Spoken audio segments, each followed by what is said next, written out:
लोकशाहीच्या माध्यमातून आम्ही निवडणुका लढवित आहोत। निवडणूक हातापायीवर आणि हाणामारीवर पोहोचत असेल तर त्याचा आम्ही निषेध करतो। पंकजा मुंडे यांनी डोंबिवलीत भाजप आणि शिवसेनेवरील राड्यावर प्रतिक्रिया दिली। कल्याणमध्ये प्रचाराच्या अंतिम टप्प्यात कल्याणमधील भाजपचे माजी आमदार नरेंद्र पवार यांच्या पत्नी हिमलता पवार यांच्यासह महायुतीच्या उमेदवारांच्या प्रचारासाठी सभा घेतली। ज्या ठिकाणी भाजप आहे त्या ठिकाणी भाजपला चांगला प्रतिसाद मिळतोय, ज्या ठिकाणी युती झाली त्या ठिकाणीही चांगला प्रतिसाद मिळतोय। कल्याण डोंबिवलीत 21 उमेदवार बिनविरोध निवडून आले, त्यामुळे कल्याण डोंबिवलीत आम्ही सत्ता स्थापन करणार असा दावा पंकजा मुंडे यांनी केलाय। पूर्ण जवळपास महाराष्ट्रात बऱ्याच महत्त्वाच्या शहरांमध्ये सभा घेतल्या। नाशिक आहे, पुणे आहे, पिंपरी चिंचवड आहे, इचलकरंजी आहे, आज कल्याण डोंबिवलीमध्ये आलेली आहे, नांदेडमध्ये गेले।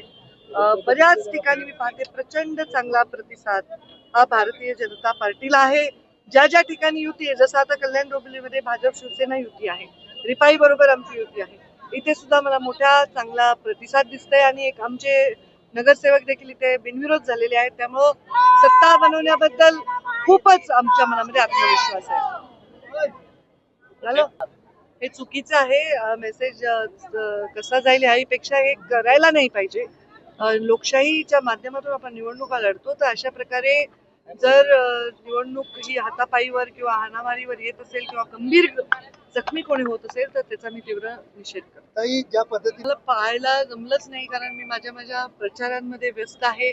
आत्ताच नगरपालिकेच्या ज्या निवडणुका झाल्या त्याच्यामध्ये आम्ही नंबर 1चा पक्ष झालेलो आहोत आणि त्यामुळे आम्ही आताही नंबर 1चा पक्ष होण्यासाठी काम करत आहोत, पब्लिकमध्ये जात आहोत, आम्ही जे काम केले ते नेत आहोत।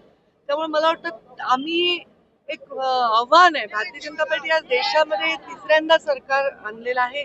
अनेक राज्यामध्ये आम्ही अनेक सरकार स्थापन केली आहेत। महाराष्ट्रात आपलं सरकार आहे, बऱ्याच स्थानिक स्वराज्य संस्थेत सरकार आहे। ही आमची शक्ती आहे, लोकांचा आमच्यावर विश्वास आहे। त्यामुळे मला नाही वाटत कुठल्या गोष्टीकडे लक्ष द्यायची गरज। राज ठाकरे यांनी सभा घेतलेली आणि तुम्ही ज्या पद्धतीने सांगितले की बिनविरोध आले, त्या बिनविरोधाला मोठ्या आम्ही दाखवलं गेलं, अनेक जणांचे पैसे देण्यात आले, मागणी करण्यात आली, असे अनेक आरोप केले। तुम्ही कसं पाहता या दोन्ही बाजूच्या आरोपांकडे?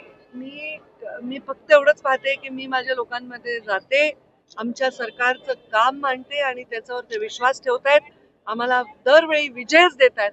त्यामुळे मला वाटतं लोकशाहीमध्ये हा कौल आहे आणि तोच कौल सर्वात महत्त्वाचा आहे। मुंबई महानगरपालिका झाली, इतर महानगरपालिका, काय विश्वास आहे कशा पद्धतीने? सर्व ठिकाणी आमचा विजय होईल हा विश्वास आहे। लोकवाहिनी मीडियाकरिता ब्युरो रिपोर्ट, मुंबई।